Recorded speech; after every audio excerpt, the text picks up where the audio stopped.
which is the verb to hold in French. And people use some pretty wacky material to make the balls with. Cork, wool, chalk, animal fur, and even human hair.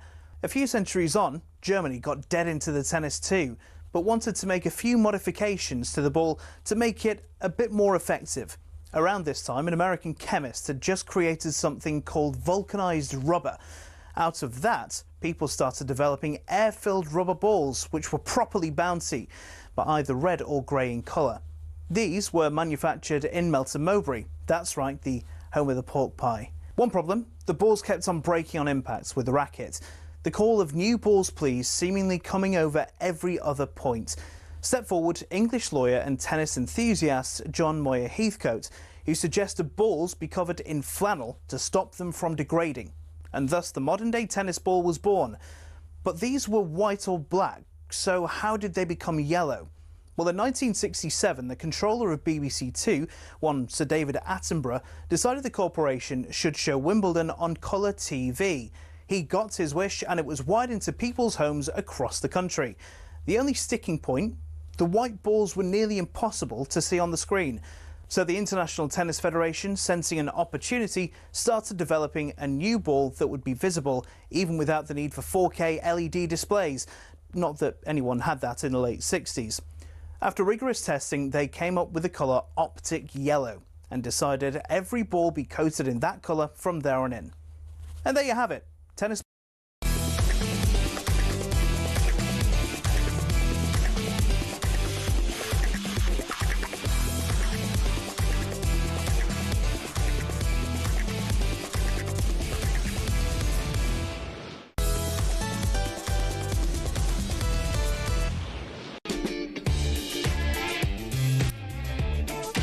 Good morning, this is Early Breakfast with Adrian Flux, insurance for the individual. Find out more at adrianflux.co.uk. Building up to talkSPORT Breakfast at 6 a.m.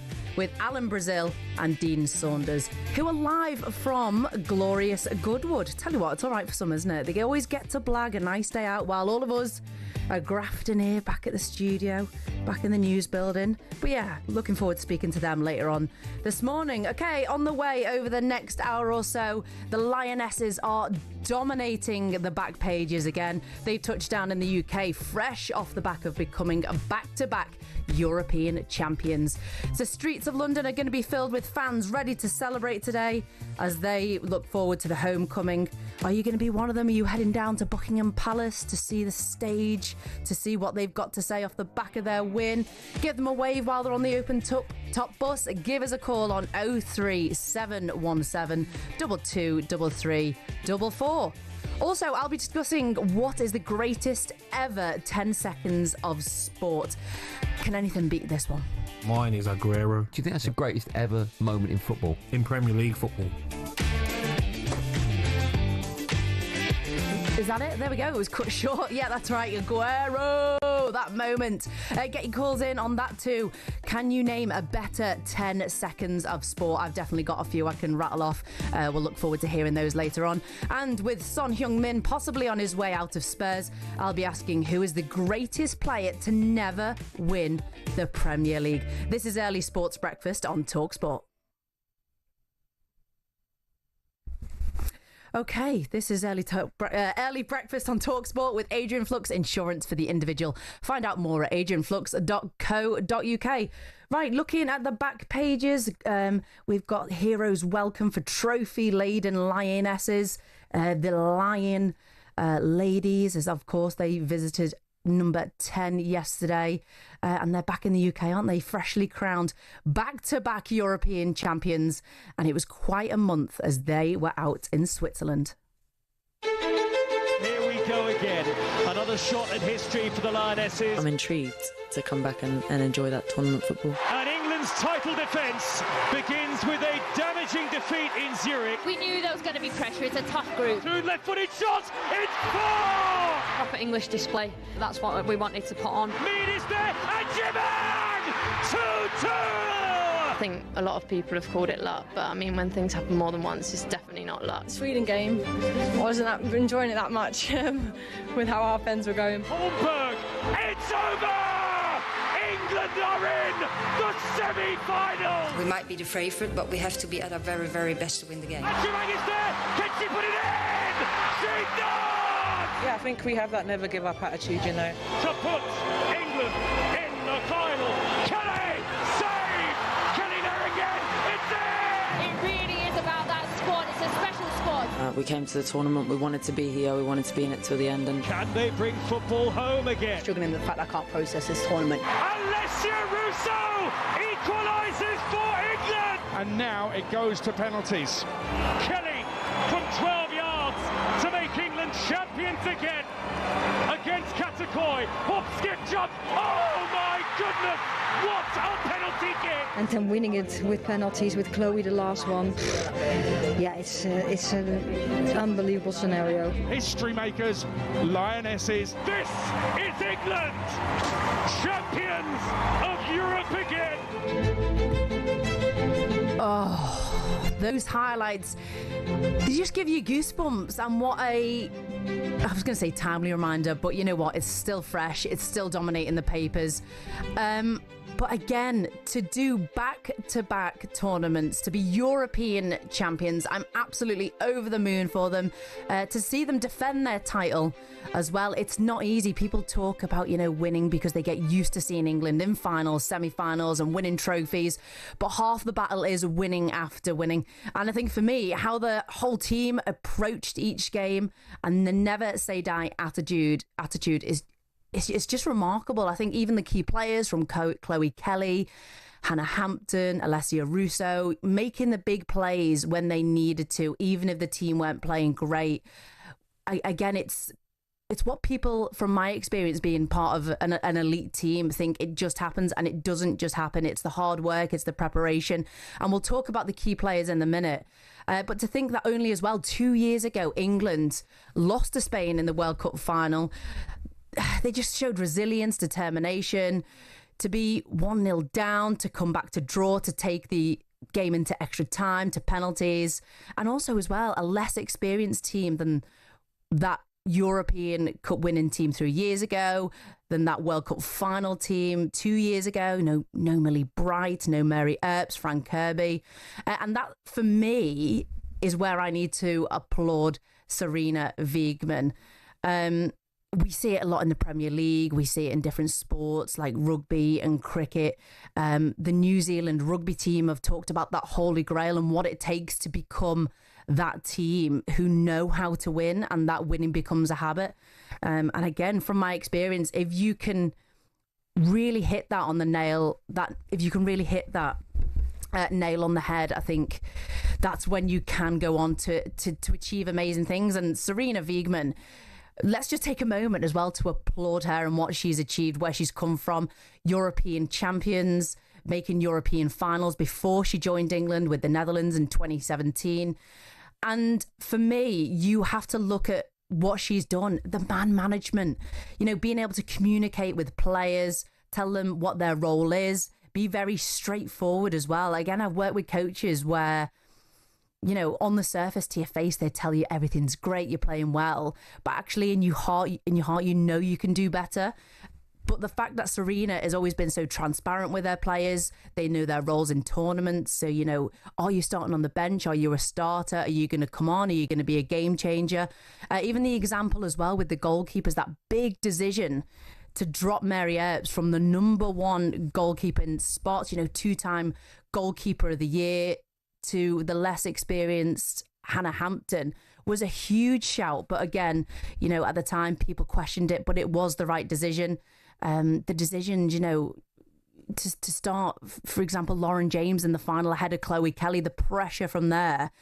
But for me, as an outsider and also knowing a few people in and around the team, her communication with the players, her transparency, it can come across as being harsh at times. But I guess as an elite player, you know where you stand, you know what you've got to do to push that starting 11, or you know what you've got to do to come off the bench to make a change. So yeah, Sarina Wiegman, her man management is incredible, which as well has been backed up by the captain, Leah Williamson. I think in a post-game interview, She said Sarina Wiegman is amazing. She says jump and I say how high. And for me, that says it all. When you've got players coming out to sing the praises of Sarina Wiegman, I think Chloe Kelly as well said it as well in an interview. She said, you know, when I didn't have hope at the beginning of this year, Sarina gave me hope when I didn't have any. So for me, Sarina Wiegman, take a bow. This trophy, you know, she orchestrated it. She's put the players in the best possible position to go out and be their best. And also a tactical brilliance. She's been able to adapt, to make changes, adapt to the opposition, the game, whatever may be happening, and also not being scared to make those changes with the tournament.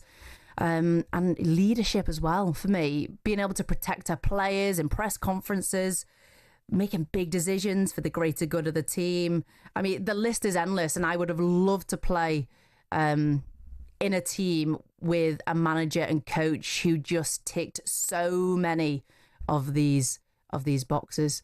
Again, I've played with coaches where you just don't know where you stand. And at the end of the day, every player just wants to know where they are in the team, whether it's a starting 11 or not, what they need to do to become a better player. But ultimately, you want to be backed. For me, in my GB career, I spent a lot of time not knowing. And I remember after the Rio Olympic Games in 2016, after we won the gold, I saw a package, I think it was on BT Sport at the time, where our head coach, Danny Carey, was singing my praises and said how much I deserved to be selected for the Olympics. But I sometimes wish, had he told me that prior to the Olympics, prior to selection, even in the years in the run-up, I definitely believe that I would have been a lot more confident in my ability, where I stood in the team. But I guess that's just me. But for Sarina Wiegman, the fact that she makes it very transparent where a player stands is it's only going to be a good thing when it comes to getting her players to play to the best of their ability. And I know some people are talking about an honorary damehood. The fact that she's Dutch obviously will massively impact that, because she can't technically become an official dame of the country. But yeah, an honorary one would be nice. I think, is it Pele? I think Pele is the only other honorary knight of the country. So, you know, a huge, huge statement if she was to get an honorary. I mean, she's already been to 10 Downing Street, hasn't she? She's already in with the people in the know. But yeah, huge congratulations to the Lionesses, and especially Sarina Wiegman. It's going to be an exciting few years, and hopefully, you know, she can take us to more glory in the World Cup in 2027 in Brazil. But yeah, key players as well. You've got the foundation with the manager. She gives you the tactical input. She gives you what she wants, how you're going to play to become a finalist, to become a champion. But ultimately, you need the players who are going to execute. Chloe Kelly, I think she's the one who's come out of this tournament as the key player, as the player that everybody's talking about. The youngsters want to be Chloe Kelly. She's a brand's dream. She's got the personality. She's got the performance on the pitch, which I guess is the most important. She's got everything going for her, basically. And ultimately, even as a substitution coming on, making those plays, scoring those goals, making the assists, she's really come out of this tournament on, can I say, a bigger high than the Euros in 2022. But yeah, and what a turnaround it's been for her. The girl's got ice in her veins to be able to step up for that final penalty. I'm genuinely made up for her, because to go from a player in the new year who couldn't really get a game for Man City, who wasn't in Sarina Wiegman's team when it came to the Spain and Portugal games, to then think, oh, is my football career over, to then having a conversation with Sarina Wiegman, making a big decision herself and going out on loan to Arsenal to then eventually be sold to Arsenal later on the summer is huge. I think these are the big decisions, and when youngsters are looking at potentially wanting to become a Lioness, or even in hockey or rugby or cricket in team sports, selection is part of the journey. And Chloe Kelly, I can relate to her a little bit, is the person you probably would want your daughter to look at growing up, because it's not all about selections. It's not all about being number one on the team sheet or starting every single game. You have to work for it. And the elite sport is made up of the ups and downs. So Chloe Kelly, massively made up for her to go from where she was earlier on in the year to becoming the hero of the Europeans. And Hannah Hampton as well. Player of the match performance in the final. Had a lot to prove. Big gloves to fill after lots of Mary Earps. Sorry, I'm playing with my... I tried to be smart this morning and use different headset and they keep popping out. So apologies if I keep stuttering. Can you hear me, guys? I don't know if I can hear you. Yeah, I'm getting a thumbs up. But yeah, huge big players. Chloe Kelly, Hannah Hampton, Lucy Bronze, playing with a fractured tibia when she had, which she knew about as well pre-tournament. It's just huge, and the holy grail of winning after winning, knowing what it takes to make finals, tournament football. It's not easy. I mean, how do you get there? It's the team culture. It's Sarina Wiegman making the team what it is, the conversations, the culture. But I'm obviously singing the praises of the Lionesses, but there's always room for improvements. And I've got to say as well, what was going on with the penalties? I mean, it wasn't just the Lionesses, it was other nations. We hardly saw goals being taken. And when we talk about room for improvement, there's definitely room there. But we're going to go into a break now. And yeah, here we go. Coming up next, Kane is here with a look at today's back pages. And I'll be telling you what the greatest 10 seconds of sports of all time is. What springs to your mind when you can think of an incredible 10 seconds of sport? And does anything beat Aguero? Give us a call on 03717 2233 44.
With Adrian Flux. Get a tailor-made quote for your commercial vehicle. Search Adrian Flux Insurance for the individual. Big Alan Brazil and former Liverpool and Wales striker Dean Saunders are live at glorious Goodwood from 6 a.m. for talkSPORT breakfast. And don't forget, you can listen to all of our stations on the talkSPORT app.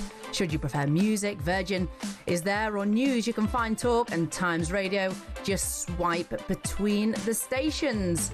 Okay, here are some of the headlines you're waking up to on this Tuesday morning. Sunderland are set to sign midfielder Granit Xhaka from Bayer Leverkusen for an initial £13 million with a potential £4 million in add-ons. He made 297 appearances in all competitions for Arsenal, winning 2 FA Cup trophies and briefly acting as the club's captain before he left for Leverkusen in 2023. And just last summer, he led Leverkusen to their first ever Bundesliga title. A good signing for Sunderland. I was convinced Jordan Henderson was going to go over there, but of course he signed for Brentford instead. I think as a team coming up to the Premier League, having that leadership quality, the experience of what it takes to really get your head down in the Premier League, I think will prove priceless. Elsewhere, several Aussie newspapers have torn into Ben Stokes' England, branding them moral hypocrites. There we go. Let me take my false teeth out. After the team weren't happy with India for not immediately agreeing to a draw during the final hour of the fourth Test match. India had 6 wickets in hand and both their batters were within 20 runs of scoring a century at the time. Both did actually go on as well to score a ton. And after Chloe Kelly's penalty sealed England's back-to-back Women's Euros title on Sunday, Andy Goldstein and Gabby Abong-Lahore discussed just what is the greatest 10 seconds of sport ever. And they started by comparing 2 iconic title-defining moments in football. Do you remember when Arsenal beat Liverpool 2-0 at Anfield? And Michael Thomas got the goal? I remember. Okay. Exactly the same scenario, last minute. The only difference being with that goal, Arsenal needed to win away at Anfield by 2 clear goals, and they won 2-0. I just wonder what you think is a bigger goal. I think the Aguero won because the title was in Manchester United's hands, literally. It was in Liverpool's hands in this one, and they were playing Liverpool. Yeah, you could say it's on par, but I just think for maybe the younger generation, the Aguero one will stand out. Yeah. Because even the way he took an extra touch, you know what I mean, most strikers would have shot there, and I think it might have been Nader Manuel would have blocked it. An extra touch, so the defender slides, and then bang, near post. Yeah. Outstanding moment. Oh, who does not remember or know about that goal? I think also that famous from Gary Neville just put the cherry on top of that as well.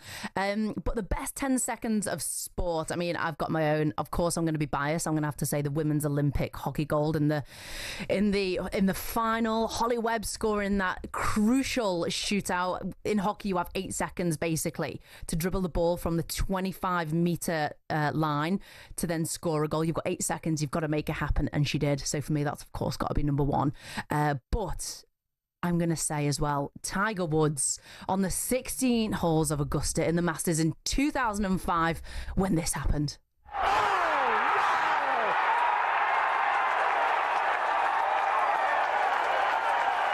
In your life have you seen anything like that? Oh, I mean that audio clip doesn't give too much away, but shame on you if you can't visualise what's happening there.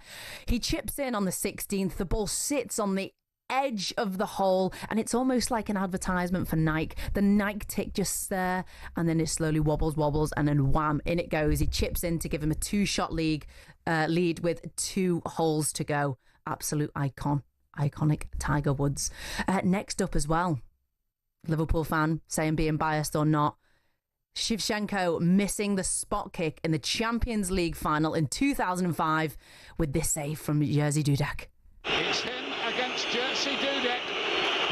Oh, it's a terrible penalty, and Liverpool, against all odds, have won the Champions League. What a game, what a finish, iconic celebrations. But yeah, it's a great way to finish off that game. 3-0 down Liverpool to draw 3-3, extra time and then penalties and go on to win it. That's a great 10 seconds. And what about this one, when David Beckham stepped up to this in 2001. 93rd minute at Old Trafford. Beckham! He's done it! David Beckham! Fantastic! It's 2-2, and England may still be going to the World Cup automatically. Oh, that celebration, the arms out, the shaved head, the kit, you remember it all, don't you? An absolutely electric free kick from David Beckham against Greece in 2001 to qualify for the 2002 World Cup.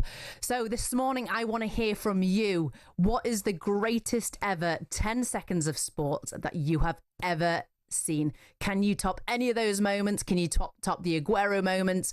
03717 223344 is the number, so make sure you give us a call. Okay, Kane, you're in. You've joined us. How are you? Very well, thank you. How are we this morning? Yeah, not too bad. I've warmed up. I'm in. False teeth out. Also, as well, I've given up caffeine. Oh no! Why have you done this? Because I realise I'm a little bit addicted. It's been 3 weeks now, and I've just had this morning, alarm went off at 3:15. I had a double espresso about an hour ago. So I'm kind of so you've fallen off the wagon already. Yeah, I've fallen off the wagon, but you know what? It's hit hard. Getting like really bad headaches if you go without sugar as well, isn't it? You take that away. I wouldn't be able to do that. All that withdrawal. But this morning, I don't know, the first 15 minutes of this show, I was all over the place. So I'm a bit shaken, a bit excited. When the coffee machine is broken at talkSPORT, it is carnage here. We would not be able to function without our coffee machine. Oh, fair play to you. Well done. Yeah. How many have you had this morning? On average, at least 6 per show. Yeah, I know. It's it's heavy, and it's a free coffee machine, so I take advantage of it. Why not? Exactly. Okay, you're going to take us through the back pages. Will you be going to watch the Open Top Bus Parade? I haven't debating it.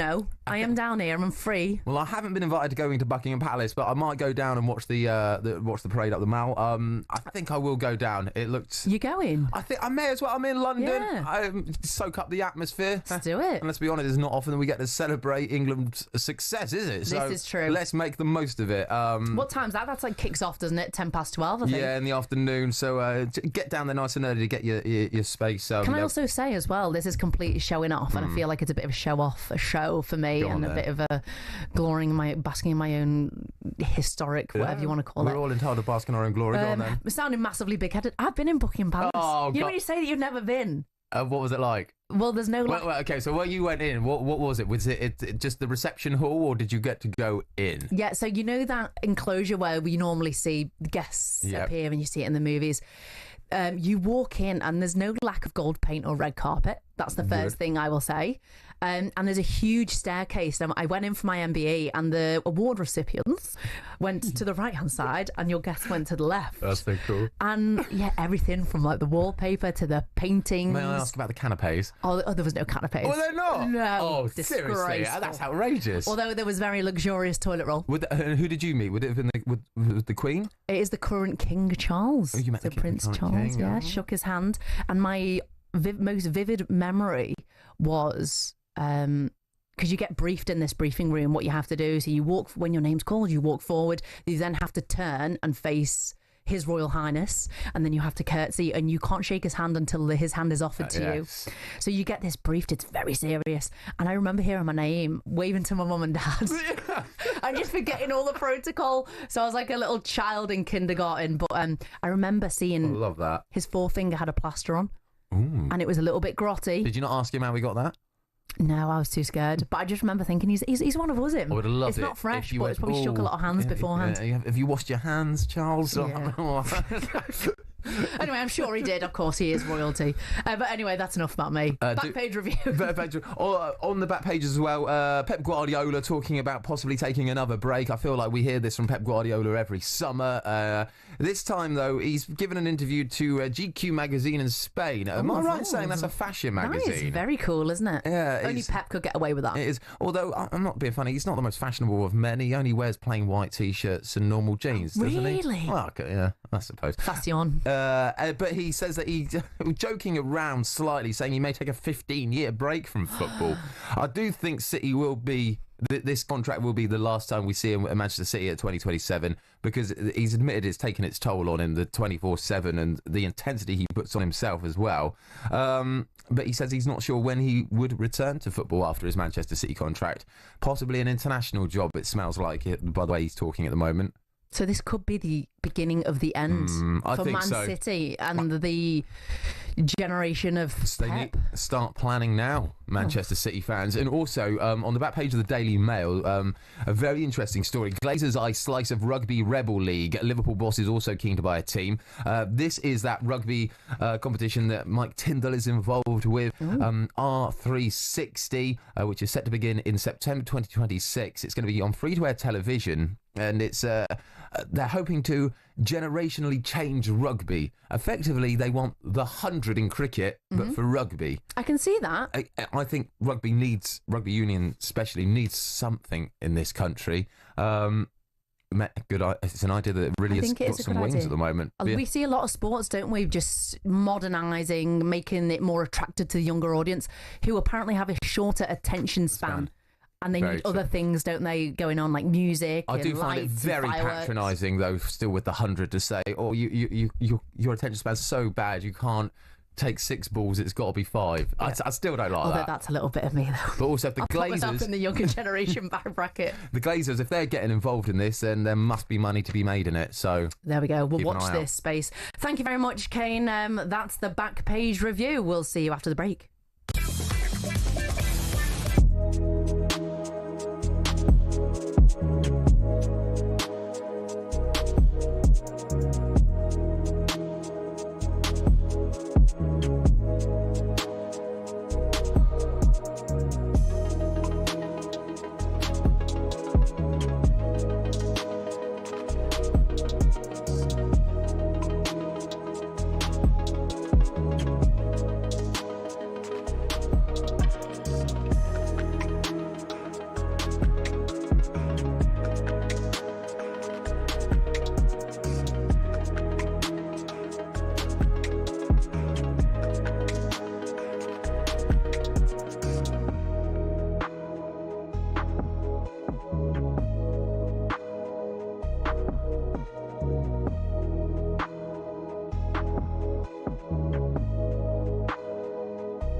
Shin pads are a footballer's best friend. Even if players like Jack Grealish do wear such small ones you can barely even see them.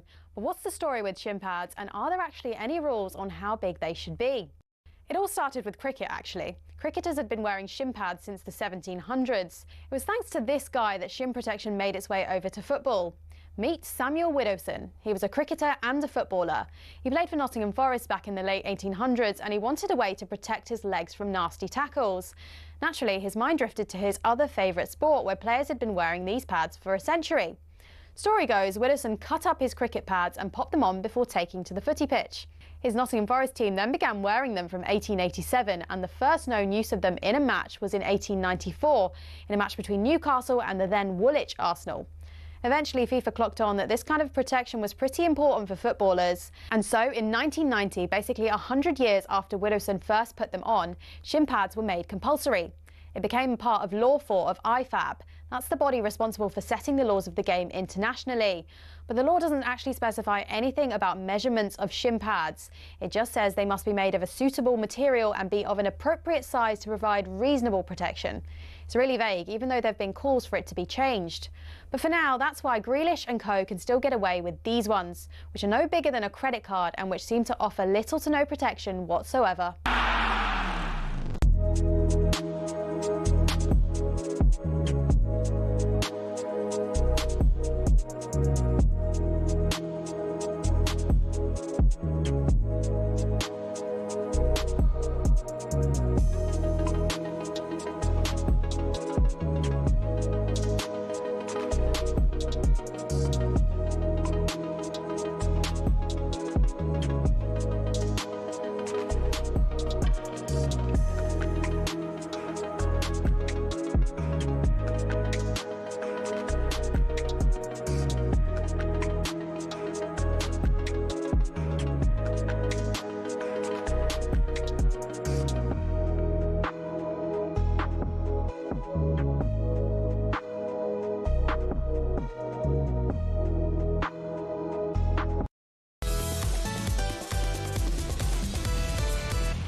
Good morning, I'm Sam Quek, and this is Early Breakfast with Adrian Flux, the cover you need at a price you'll love with What Van's Insurer of the Year 2021. Find out more at adrianflux.co.uk.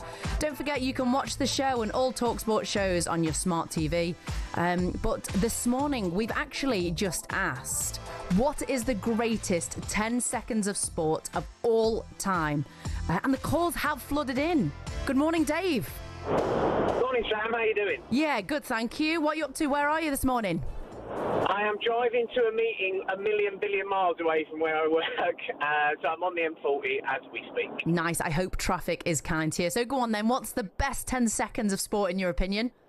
Well, I thought I'd go a bit niche on this, but you might appreciate this one. I very remember the Super Bowl 42, the very unfancied New York Giants against the New England Patriots, all conquering. The Giants are behind with about a minute to play. It's 3rd and 5 in the last quarter, and Eli Manning spends about 20 seconds dancing around the pocket, manages to escape, throws it down to Tyree, who manages to catch it with his hand in between his helmet. It's the most unbelievable catch. The famous helmet catch. I'm sure as well that was awarded like one of the plays of the year, and it's like historic, isn't it, for those NFL fans back in the day? It was. I think it still exists, isn't it? It's just known as the helmet catch. It's the helmet catch, and it defined Manning's career, and you know, Patriots were all conquering. So, and as a Jets fan, it was so nice to see them lose to you know, that wasn't a touchdown, but they went on to win it, and it was just an incredible 10 seconds of sport. Well, Dave, as a Jets fan, I guess the only thing you can kind of cheer for is other people losing, isn't it? Well, there is that, but Sam, this year's the year. He says he has been saying for 30 years, but this year's the year. This year's the year. We'll see. Well, it's looking promising. You've made a few big signings, but Dave, good luck in your trip a million miles away, wherever you're going, and thanks very much for calling. That's Dave. Cheers, Dan. Have a good day. Yeah, so let us know if you've got any other 10 seconds of sporting greatness of all time. 03717 2233 44. Okay, it's Tuesday morning, and some of the headlines you're waking up to this morning. Aston Villa have joined the race for Dominic Calvert-Lewin. The former Everton striker is available on a free transfer and could be provided as cover if Manchester United make a bid for Ollie Watkins. And so far this summer, Manchester United have brought in Matthias Kahuna from Wolves and Brian Mwembo from Brentford as they look to have a huge improvement on their 15th place to finish last season. I still can't get over that. Even when I read it, it just feels so... I mean, as much as a Liverpool fan don't want Manchester United to do well, hopefully they'll make some big changes and be up with the rest of us in the top 5. But as well, former Villa and Forest boss Martin O'Neill still thinks they're a long way off challenging for Champions League places. You've had all of close season to digest it. You buy a couple of players and you think that'll give you a little bit going forward anyway. In terms of Cunha, he's definitely a quality player. You definitely need other people in the side. Will Manchester United, with the current team at this minute, will they be in the top 4? I think that would be a major surprise to me. I think there would have to be a bigger overhaul than there's taking place at this minute. That's my view. They might get surprising. Is that good enough for Manchester United? The Manchester, not really. Martin O'Neill there, but Ruben Amorim is in the papers as well this morning, speaking on their tour of the USA. He says, if the team doesn't perform well, we're going to suffer. And I'm inclined to agree with Martin O'Neill, of course, with all his experience and what he's seen. Whether United can compete, I think they need to. But I look at Amorim and the fact that he's already coming out and saying that his team isn't performing well, and if they don't improve, they're going to suffer. You just think as a United player, here we go, here he is again, kind of criticising us. And I think if you look at Sarina Wiegman, again, a successful manager and how she gets the best out of her players, it's protecting them. And I think Amorim, for me, has to do better. I want to see Manchester United up there competing.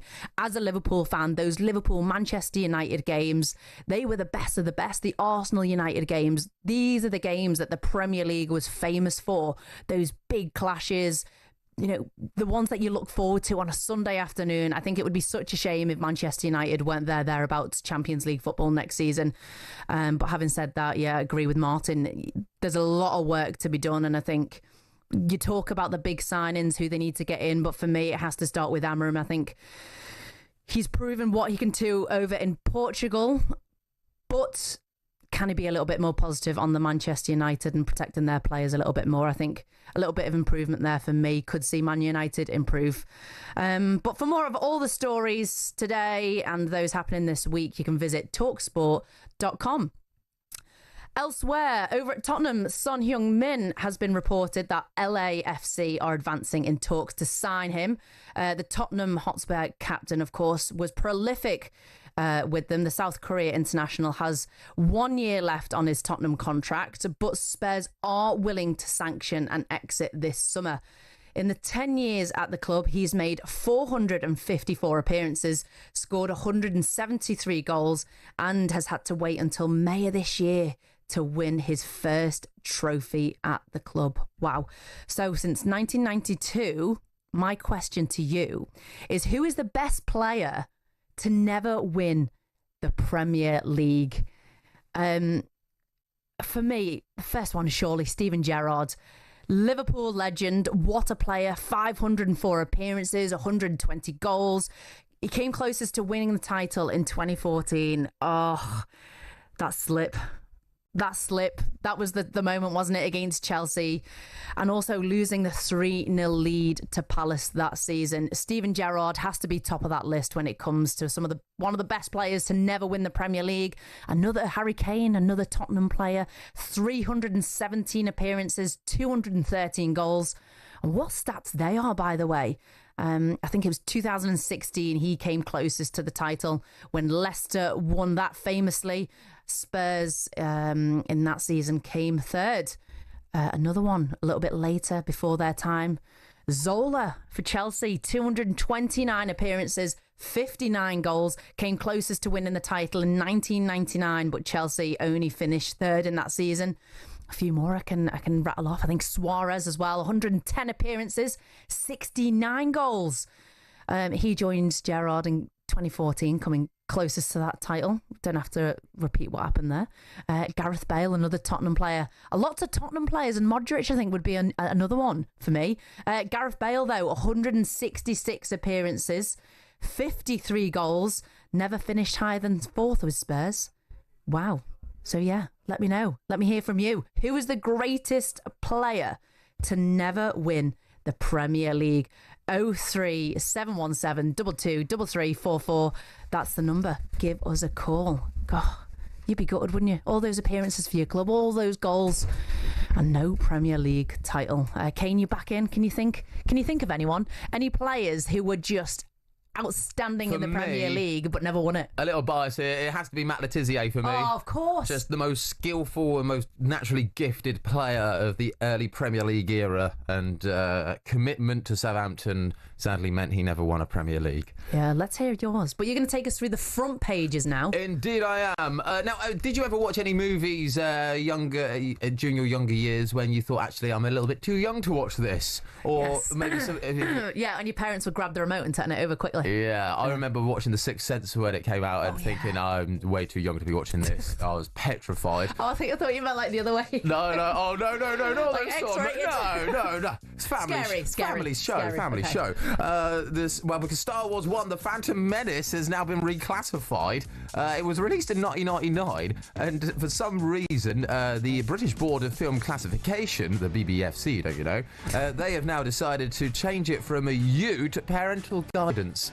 Oh, which is that dramatic step I know. I just find this very bizarre because why bother? Yeah. It was in 1999. Who cares anymore? We were a bit tougher back then, I guess, as children. But they've gone on to say that the 1990 film's starship dogfights, use of laser weapons, and the battle, which shows brief bloody detail and a non-graphic shot of a villain's dissected body, has led to it being labelled as a PG. So there we are. That is the explanation given. Righto, I might take my lightsaber away from a 3-year-old then when I get back home. Yeah, we are. Some odd news there. Mariah Carey, she's very odd, isn't she? Yes. She says that she doesn't age. Aging doesn't happen to her. And do you know what her trick is to stop aging? It's not a moisturiser. Hang on, let me just get a pen and paper. This is she says that she has stopped having birthdays. Yes. What? She says, I don't have birthdays. I decided to do that, and I've just noticed people who decide not to have birthdays, they don't seem to age either. Honestly, you know what, as well? Ironically, she's given this interview to Bazaar magazine, and I do find this quite bizarre. There's got to be some products and like manual help as well, surely, to stop hair aging. She also says she doesn't do time. So what does that mean? She's always late, or she's got people telling her where she needs to be at what time? So the interviewer said to her, "How do you go on to make appointments without using time?" And she says, "Well, I just have somebody call." She says, "I have somebody call them up and they figure it out." She's on another planet. I mean, really great is. Voice, absolute icon in pop music, but come on. I just find it bizarre. And also, if you think that your health isn't that great at the moment, it might not be the excessive drinking or smoking or overeating. It might just be you have bad friends. New research says that having bad social ties can have a bigger effect on your health than some of the things I have mentioned. Ooh. So when you go to your GP next, you might be told to stop seeing your mate Beryl. Researchers found that negative social ties could cause premature aging. So there we are, Mariah. There's another tip. Don't have any friends, which might be quite easy for her. And if a person who has several frenemies, which is a friend and an enemy, yes, it could be comparable to biological aging caused by smoking. That is from a New York University team. So, there's excuses everywhere, isn't it? It is. So I don't really know what they're trying to say there. Are they trying to tell us to smoke and not have friends? Just blame everything on your friends. I don't know. Yeah. So I mean, I love my friends, but, you know, after a night out, I've got a few I could do without, definitely. We all have. Secretly, we have. Yeah. There's one or two. But they are fun. But we have... but here at talkSPORT, we're all friends. We are all friends. No frenemies here. Right, everyone. No frenemies. What did you say? No frenemies? Frenemies. Yeah. Right, okay, well, there we go. Everyone's got frenemies. Let us know. Thank you very much, Kane. Up next, is wearing football shirts to a game just fancy dress? Surely not.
This is early sports breakfast on talkSPORT with me, Sam Quek. Alan Brazil and former Liverpool and Wales striker Dean Saunders are getting ready at glorious Goodwood for talkSPORT breakfast. All right for some, innit? While we're all just here in the studio chilling.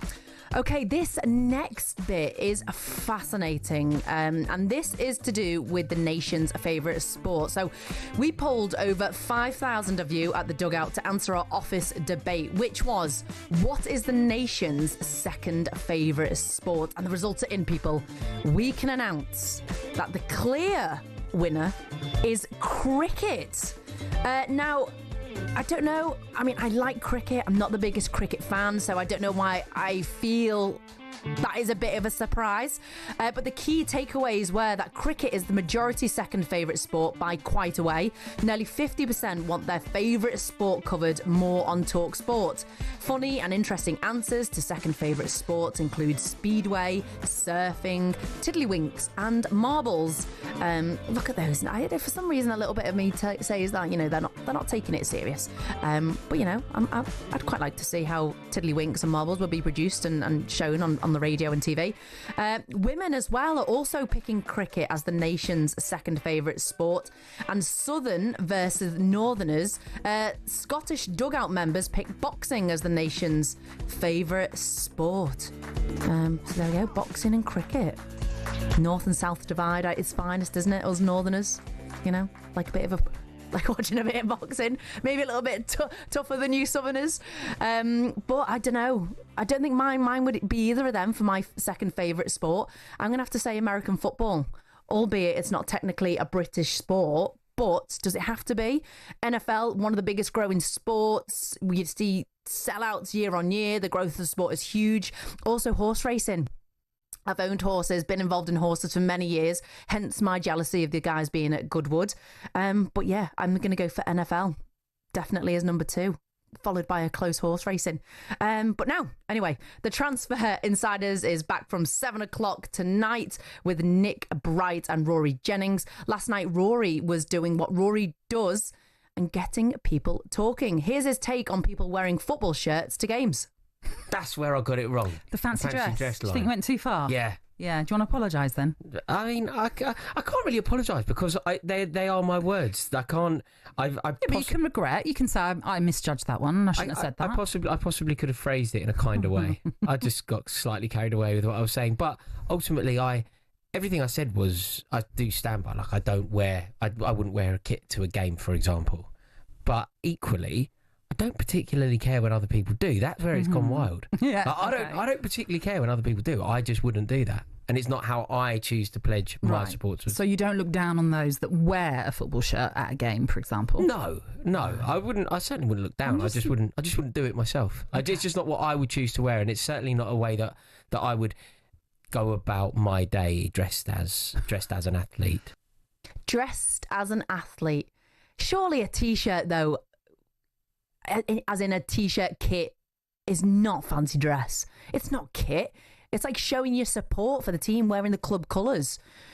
I don't do it because mine is down to superstition, because I felt that every time I wore a Liverpool top, Liverpool would lose.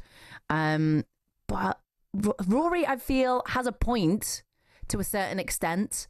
Actually, I'm going to say it. I've thought this for a long time. I'm going to say it out loud. Golf, right? Watching golf coverage, a lot of people will go to the golf course if they're watching the competition wearing golf gear, especially golf shoes.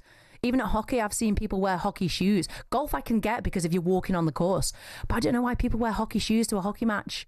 Yeah, we all know you're fans of hockey. Don't have to wear the hockey shoes. It's not like you're walking on the AstroTurf. You're not going to slip. So I'm just going to leave that there.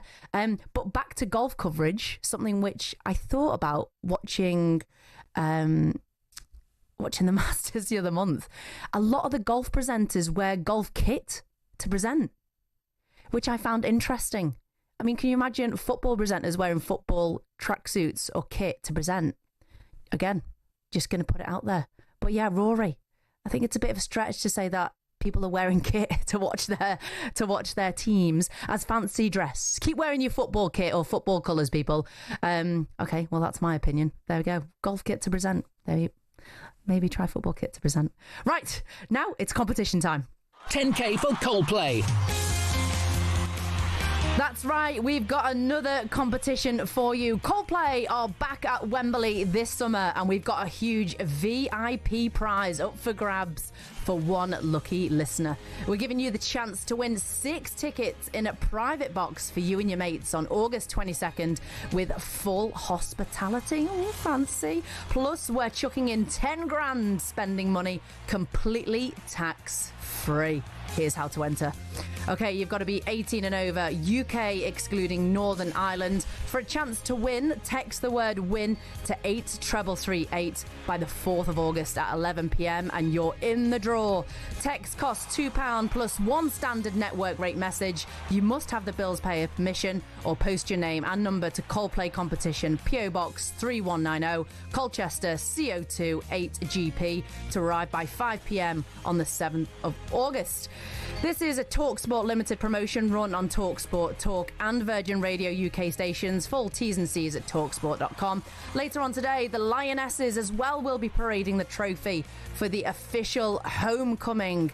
The streets of London will be filled as fans flood the city centre to celebrate the Lionesses' achievement. Again, what a win for the Lionesses over the weekend. Also as well, talking about Coldplay, that Kiss Cam thing is still viral, isn't it? But what cracks me up is all the is it the parodies, what you would call it? So people taking the mick, I've seen one where there's Oldie holding M&S. We've seen political figures holding each other. But what a fascinating one that was. So yeah, if you're going to go cheating on your partner, don't get caught on the kiss cam. We'll leave it there. Okay, so today it is Tuesday the 29th of July. Here's what's coming up on talkSPORT this morning. The legend, that is Neil Warnock, will join the team with Alan Brazil and Dean Saunders over at Goodwood. Neil will be joining them for 2 hours, and let's hope that no one has turned up in flip-flops. I think that's lack of respect, flip-flops. It means you don't give a damn about your appearance, for me. Yeah. And you've got to have a respect. You've got to wear proper clothes for officers and things. I'm inclined to agree there, but you can wear anything these days goes at the races. Also joining in the box for an hour is former England prop Joe Marler. Just don't mention a certain kids' TV show to him. I heard you talking about Peppa Pig, mate. Peppa Pig's awful. It's like the world's worst cartoon, mate. If you actually sit down and actually watch an episode of it, Peppa's horrible. Clearly he's got a youngster, hasn't he? I have to agree. Bit whingy Peppa Pig for me. He'll also be joined by his former teammate and England's most capped test player of all time, Ben Youngs.